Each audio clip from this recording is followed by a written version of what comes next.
Baik, kita mulai. Assalamualaikum warahmatullahi wabarakatuh. Selamat, Waalaikumsalam warahmatullahi wabarakatuh. selamat siang para pemirsa. Pada hari ini kami dari Instalasi Promosi Kesehatan Rumah Sakit eh, mengadakan tanya kesehatan seputar pemicu dan serangan jantung pada usia muda yang nantinya akan disampaikan oleh pemateri kita yaitu Dr. Sri Murdiati, spesialis jantung. Pada hari ini Dr. Sri Murdiati sudah bersama kita. Assalamualaikum dokter. Waalaikumsalam warahmatullahi wabarakatuh. Assalamualaikum warahmatullahi wabarakatuh para pemirsa. Ya, baik, pada hari ini kita akan berbincang tentang masalah kesehatan tentang serangan jantung pada usia muda. Mudah-mudahan para pemirsa dengan mendengarkan tanya kesehatan ini mendapatkan manfaat yang lebih untuk menjaga bagaimana jantung kita di usia muda bisa sehat dan bisa kita cegah untuk terjadinya serangan jantung. Baik, untuk pertamanya mari kita tanyakan kepada dokter kita, mengapa pada usia muda dapat terjadi serangan jantung, dokter? Baik, mungkin sebagian besar ya. Mungkin kita mulai dengan slide saja, Pak. Silakan, Ibu. Oh ya, baik. Jadi akan kita jawab dengan beberapa paparan ya. Di tengah-tengah paparan nanti kalau ada pertanyaan lagi boleh kita space dulu untuk slide-nya. Kita mulai dulu ya. Baik. Uh, ini adalah salah satu display di beberapa media sosial ya, bahwa serangan jantung itu tidak hanya menyerang pada usia tua. Ini yang kita tampilkan adalah gambaran seorang pemuda laki-laki, mungkin usianya masih sekitar 20-30 tahun ya. Dan saya tidak menampilkan para pesohor yang kita kenal, misalnya Ashraf Sinclair ya, kemudian Mike Mohede, adalah beberapa penderita serangan jantung yang terjadi pada usia muda ya. Jadi untuk Indonesia sendiri, berdasarkan riset kesehatan dasar yang dilakukan di Indonesia, ternyata potensi penyakit-penyakit kronis itu sangat tinggi pada usia muda ya. Kita contohkan misalnya pada kasus hipertensi. Pada anak usia muda 15 sampai 17 tahun itu 5,3% menempati peringkat total kasus hipertensi nasional. Dan ini adalah salah satu faktor resiko terjadi serangan jantung pada usia muda. Kemudian yang paling tinggi lagi adalah yang menjadi salah satu faktor risiko berdasarkan riset kesehatan nasional itu adalah hipertensi dan juga diabetes. Diabetes pada anak usia di bawah 18 tahun meningkat menjadi 500% dalam 5 tahun terakhir. Artinya peningkatan risiko terjadi serangan jantung pada usia muda juga meningkat sangat tinggi. Dan penyakit kronis bisa menyebabkan 71% dari total kematian di Indonesia. Ini riset 2013 ya. Jadi sangat tinggi faktor-faktor risiko yang menyebabkan terjadinya serangan jantung pada usia muda. Ya, mungkin ini jawabannya. Tingginya hipertensi, tingginya diabetes yang menjadi dasar atau faktor risiko terjadinya serangan jantung pada usia muda. Ya, Pak. Baik, bagus sekali tadi bahwa sudah dokter jelaskan bahwa serangan jantung pada usia muda ini terkait dengan penyakit yang lainnya. Jadi pada umumnya pada usia muda ini jenis daripada penyakit jantung yang sering diderita pada usia muda itu apa saja, Bu? Ya, yang paling tinggi itu memang adalah penyakit jantung iskemik atau aterosklerosis atau yang kita sebut dengan serangan jantung miokard infarct akut. Apa itu?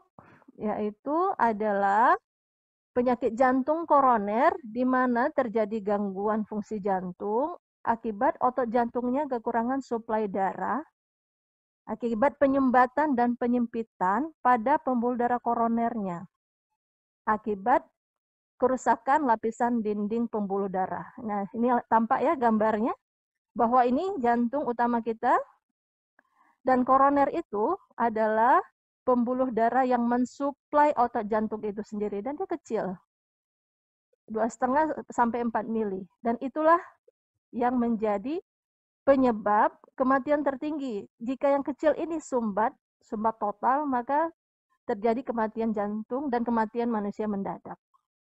Yang paling tinggi adalah ini, penyakit jantung koroner.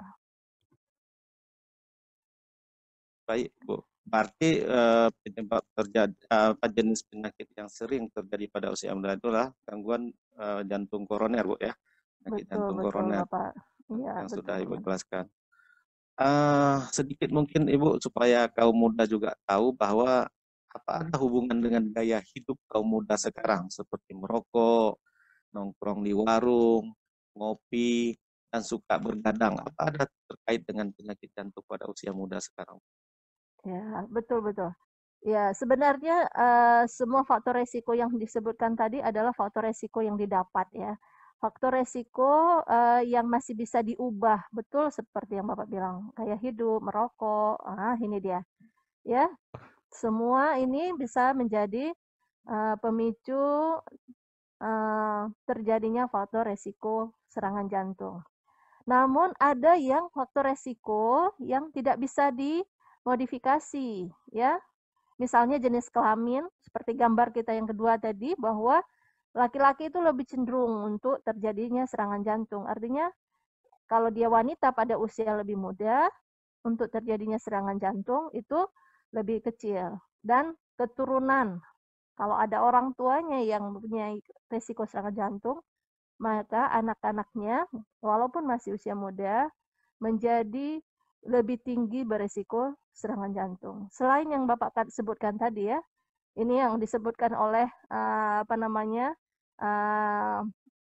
semua ilmuwan dan semua guideline tentang jantung, resiko yang bisa dimodifikasi seperti merokok, ya, makan makanan yang berkolesterol tinggi, dislipidemi, kemudian darah tinggi, diabetes mellitus seperti yang kita sebutkan tadi, usia 18 tahun ke bawah ternyata sudah meningkat 500% dibanding sebelum tahun 2013. Kemudian kurang aktivitas fisik, ya. Kemudian berat badan berlebihan, obesitas, diet yang tidak sehat, junk food ya, stres, dan mengkonsumsi alkohol berlebihan. Walaupun kita sebutkan bahwa ini negara atau daerah kita yang syariat Islam, konsumsi alkohol ini bukannya sedikit, di Banda Aceh ini tinggi sekali, cuman tidak terekspos ke permukaan, bahwa anak-anak kita masih muda, SD, SMP, itu sudah mengkonsumsi alkohol, bahkan alkohol yang kadarnya bukan untuk kadar diminum seperti orang barat, tapi kadar yang untuk kesehatan, untuk cuci tangan. Apalagi sekarang udah banyak alkohol yang bisa dijual bebas dengan adanya COVID ini, alkohol bisa diperjualbelikan secara bebas, tapi alkohol yang untuk orang kesehatan di atas 90% itu oleh anak-anak muda justru dipakai untuk dikonsumsi, sehingga tingkat kematian akibat serangan jantung mendadak itu tinggi. Ya. Baik, Bu. Berarti di kaum muda sekarang sudah ada pola bahwa untuk mengkonsumsi alkohol itu melalui mungkin minuman-minuman yang mengandung alkoholnya agak lebih gitu, Bu ya. Betul Bapak. Ya. Di Aceh kalau kita ketahui kan kalau secara terang-terangan untuk minum alkohol itu atau mabuk-mabukan memang dilarang di dalam syariat Islam, Bu ya. Betul ya. Tidak ada yang di displaynya dengan botol tertulis untuk diminum seperti yang kita lihat di luar Aceh. Tapi yang dipakai oleh orang anak-anak kita adalah justru yang diperuntukkan untuk orang kesehatan, tapi mereka anggap ini sebagai suatu kebebasan, bisa mereka beli dengan alasan untuk cuci tangan, ternyata dipakai untuk konsumsi. Dan yang apa namanya, yang disayangkannya adalah kita tidak bisa mengontrolnya. Ya, baik Bu. Berarti kalau kita lihat dari serangan jantung pada usia muda ini kan bisa juga terjadi pada kaum wanita dan juga pada pria, Bu.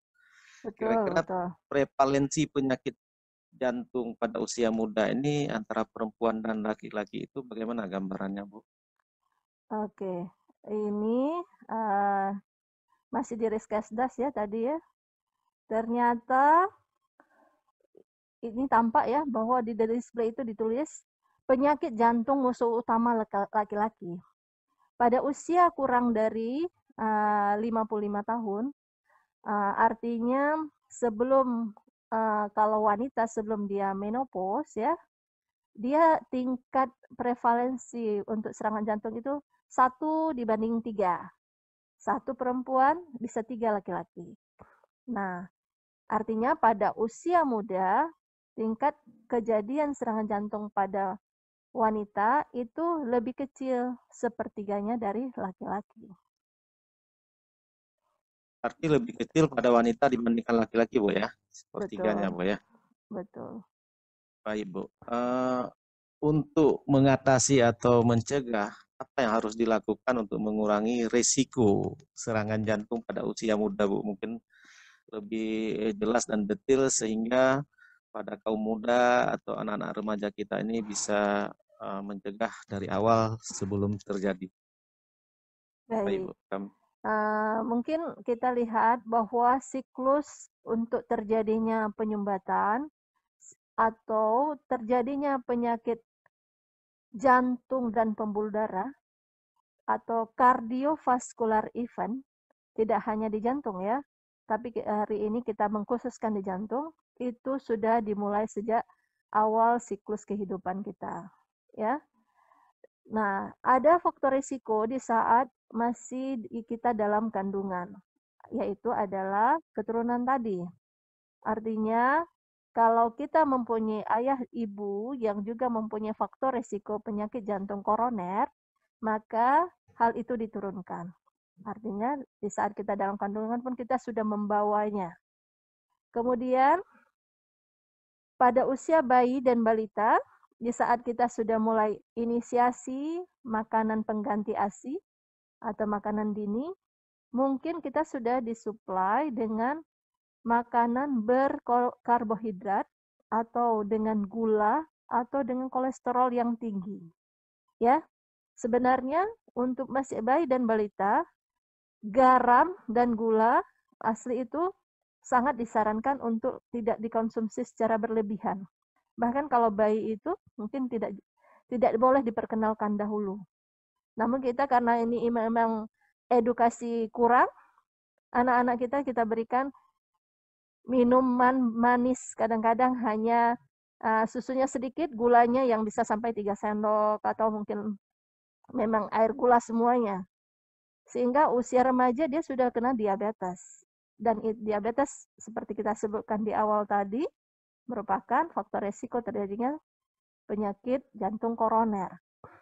Walaupun usia bayi dan balita kita lihat ya, di dalam slide, pembuluh darah kita itu masih 0 sumbatan. Tapi kita sudah mulai mengkonsumsi makanan-makanan berlemak, bergula, dan bergaram tinggi. Dan kebiasaan itu ikut terus dengan siklus kehidupan kita.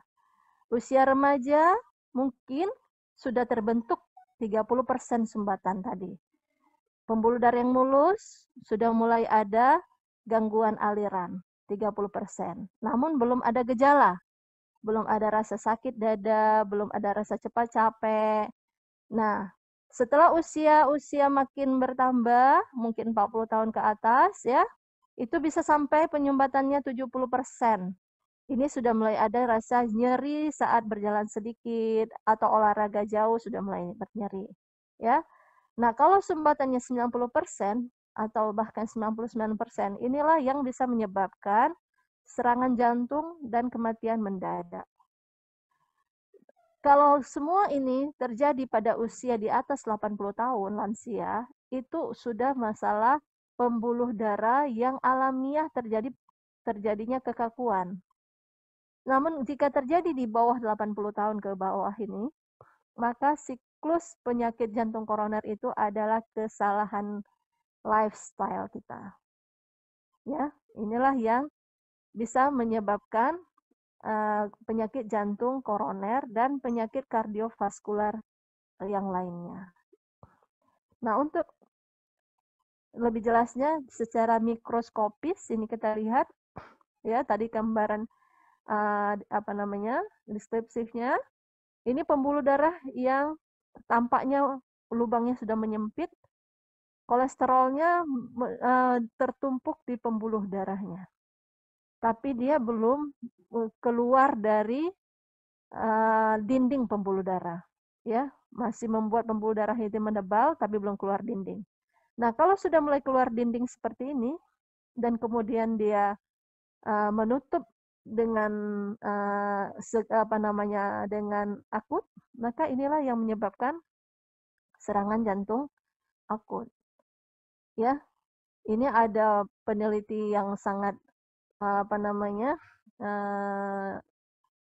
komprehensif menurut saya, bisa membuat pembuluh darahnya itu secara makroskopis ditampilkan, dan inilah yang terjadi di dalam pembuluh darah kita. Dan di sebelah kanan ini adalah gambarannya kalau kita di kateterisasi, dikasih tampak, oh ini yang sumbatannya. Yang putih ini adalah kateternya, kemudian disemprotkan cairan, kontras, dan dilihat daerah putihnya itu ada yang menghitam. Artinya ada aliran darah yang tersumbat di jantung koronernya. Oke. Baik Bu, berarti dari penjelasan Ibu tadi yang paling terkait untuk terjadinya serangan jantung pada kaum muda itu dimulai dari penyumbatan itu terjadi dari mulai fase kehidupan kita hidup sampai ke remaja itu sudah mengalami penyumbatan sekitar 30% apabila itu dikaitkan dengan tidak menjaga pola makan, Bu ya. Betul, Nah, betul. kunci utamanya adalah dengan pola makan dan pola hidup sehat ya. Jadi Betul, mungkin betul, Pak. kita harapkan kepada kaum muda kita dan juga anak-anak kita remaja itu dari mulai saat ini, ini juga penting kita jaga pola hidup sehat, juga pola makan. Baik Bu, Betul, betul, Pak. mungkin dari paparan Ibu tadi sudah sangat banyak penjelasan tentang bagaimana terjadinya serangan jantung dan bagaimana pencegahannya dan apa-apa saja penyebabnya sudah Ibu jelaskan. Untuk mengakhiri session tanya kesehatan kita, mungkin ada baiknya ada pesan dan kesan Ibu untuk kaum muda kita Bu, untuk supaya tetap menjaga kesehatannya dan terhindar dari serangan jantung mendadak ini. Silakan Bu. Baik, terima kasih. Seperti yang sudah kita paparkan sebelumnya, sebagian besar kita ini sebenarnya sudah tahu bahwa ada beberapa yang bisa kita buat atau yang bisa kita cegah untuk tidak terjadinya serangan jantung. Tapi sebelumnya kita harus mengenali bahwa jantung kita itu adalah suatu otot, suatu organ yang penuh dengan air, airnya berupa darah, bisa sampai 4-7 liter ya, tergantung berat badan. Dan darah itu dipompakan tanpa berhenti sejak kita masih dalam kandungan. Maka syukurilah kalau ternyata otot jantung dan pembuluh darah koronernya bisa sehat sampai kita saat ini, dan mudah-mudahan sampai kita dipanggil kelak. Dengan kerja yang sangat optimal seperti ini, kita harus betul-betul menjaga dan menyayanginya, ya. Jangan sampai terjadi seperti gambar pada display ini, ada sumbatan yang bisa menyebabkan kita menjadi pesakitan yang tidak bisa melakukan aktivitas. Kenali gejalanya, serangan jantung koroner itu apabila terasa dada yang tidak enak, ya, digambarkan dengan mati rasa, kemudian rasa terbakar yang bisa menjalar ke pundak, ke lengan, ke leher atau ke punggung dan rahang, baik disertai sesak napas, disertai dengan berdebar, kemudian disertai dengan denyutnya yang cepat, terasa pusing, terasa mual, ya, dan lemas luar biasa disertai keringat dingin yang waktunya lebih dari 20 menit, maka ini adalah semua sindroma atau kumpulan gejala penyakit jantung koroner yang berbahaya. Nah, para muda yang mempunyai faktor gejala-gejala seperti ini cepat untuk mencari pertolongan pertama, ya. Cari pertolongan pertama, kalau misalnya masih di rumah, silahkan tirah baring, istirahat, tinggikan kepala 20-30 derajat, ya. Kemudian segera panggil ambulan kesehatan kalau kita mungkin 119, ya. Mencari pertolongan ke rumah sakit dan ke unit gawat darurat yang terdekat. Kemudian hindari pasiennya itu dari gerakan yang mendadak atau aktivitas apapun. Jangan suruh lagi dia jalan, jangan bolehkan dia ke kamar mandi, jangan bolehkan dia buang air besar. Ya.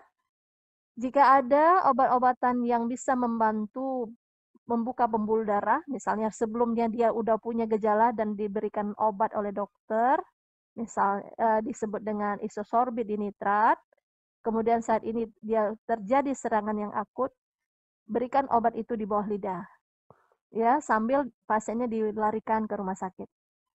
Dan obat itu bisa diberikan 2-3 kali, ya, sambil tetap dibawa oleh ambulan. Dan penanganan di dalam ambulan kalau di rumah sakit internasional sebenarnya sudah bisa sampai memberikan obat streptokinase atau menghancurkan plak. Tapi di ambulan kita mungkin karena jarak antara satu titik ke titik IGD itu masih dekat, semuanya dilakukan di ruang emergensi. Ya. Nah, kalau itu serangan jantungnya adalah infak akut, maka jangan menolak untuk dilakukan pembuka pembuluh darah atau reperfusi, baik itu dengan obat, ya, dengan streptokinase kita sebutkan, alteplase yang tersedia, atau dengan pasang stent, kateterisasi pasang stent. Artinya jangan menolak, pikir-pikir, karena waktu adalah nyawa, ya. Makin lama kita menolak, pikir-pikir, tunggu keluarga, tunggu ACC saudara dan lain-lainnya, maka nyawanya makin terancam, ya. Kalaupun terselamatkan, makin luas otot jantungnya yang sudah rusak. Dan jika sudah rusak, maka otot jantung itu tidak dapat berfungsi kembali selamanya. Ya. Kemudian, jika belum terjadi gejala apapun, hanya baru ada faktor risiko, misalnya sudah ada keturunan, sudah ada riwayat kolesterol tinggi, ya. Anjuran pemerintah melakukan 5 hal ini, disebut dengan patuh. Apa itu patuh? P, periksa kesehatan secara rutin, misalnya 6 bulan sekali atau setahun sekali, ya. Baik itu cek darah, kolesterol, gula, ya, dan juga eko, treadmill, EKG, apa yang tersedia. Kemudian A, ya, atasi penyakit dengan pengobatan yang tepat dan teratur. Jangan mengobati diri sendiri, konsultasikan, ya. Kalau ada diabetes, konsultasikan ke ahlinya. Kalau ada hipertensi, konsultasikan ke ahlinya. apa yang harus saya lakukan? Saya tensinya 140, tapi kalau saya tidur bisa kalau saya aktivitas bisa 160. Konsultasikan. Dan jika diperlukan diberikan obat oleh ahlinya. Jangan mencari obat sendiri, ya. Kemudian diet dengan tetap diet dengan gizi seimbang. Gizi seimbang itu seperti kita membelah atau membagi wilayah piring kita. Ada wilayah nasi, ada wilayah sayur, ada wilayah lauk pauk, ada wilayah sayur dan ada buah-buahan. Jangan semua wilayah piring itu dipenuhi oleh nasi, baru di atasnya ditumpuk ikan dan lain-lain yang kecil. Jadi ada wilayahnya, sehingga kita mendapatkan gizi yang seimbang. Kemudian upayakan aktivitas fisik dengan aman. Olahraga, saat ini COVID, sarannya di rumah saja, 30 menit, baik itu dengan olahraga ringan seperti exercise, ya, kardio, aerobik atau jalan santai, tapi di sekitar rumah. Dan jangan lupa tetap pakai masker. Kemudian ya, hindari asap rokok, alkohol, dan zat karsinogenik lainnya. Ya, kalau bisa bukan hanya dihindari tidak terkena tidak membeli, tapi juga hindari tidak terkena asap. Artinya jangan juga menjadi perokok pasif. Kalau kita juga ada keluarga yang punya riwayat perokok aktif, kita perokok pasif bisa menjadi orang yang terdampak efek dari rokok itu 3 kali lipat karena kita tidak punya filter. Ya, jadi inilah take home message-nya, justru panjang, harusnya sedikit. Tapi kalau mau ingat yang sedikit, itu adalah patuh. Demikian, Pak. Baik, terima kasih kepada pemateri kita yaitu Dr. Sri Murdiati, spesialis jantung paru. Materi pada hari ini yaitu dengan jantung pembuluh darah, Pak, izin mohon maaf. Jantung dengan pembuluh darah, kalau penghindaran serangan jantung dan pembuluh darah pada usia muda, ya Bu ya. Betul Pak. SPJP ya, spesialis jantung dan pembuluh darah, bukan. Baik. Sangat bagus materi hari ini yang disampaikan, mudah-mudahan bermanfaat bagi kaum muda kita semua dan juga bagi orang tua kita dalam hal untuk menjaga kesehatan anak dari usia dini sampai ke nanti dewasa sehingga terhindar dari serangan jantung pada usia muda. Amin. Kuntinya adalah dengan kata patuh. Ya, betul. Patuh ini sudah dijelaskan tadi. Mudah-mudahan ini bisa kita ingat dan bisa kita cegah dengan melihat kembali dan mengingat kembali tentang patuh. Baik, kami dari Instalasi Promosi Kesehatan Rumah Sakit mengucapkan terima kasih pada pemateri pada hari ini dan juga pada pemirsa. Mudah-mudahan tanya kesehatan kita hari ini sangat bermanfaat dan dapat kita lanjutkan kepada anak dan saudara-saudara kita tentang pencegahan serangan jantung pada usia muda. Demikian. Amin. Terima kasih. Assalamualaikum warahmatullahi wabarakatuh.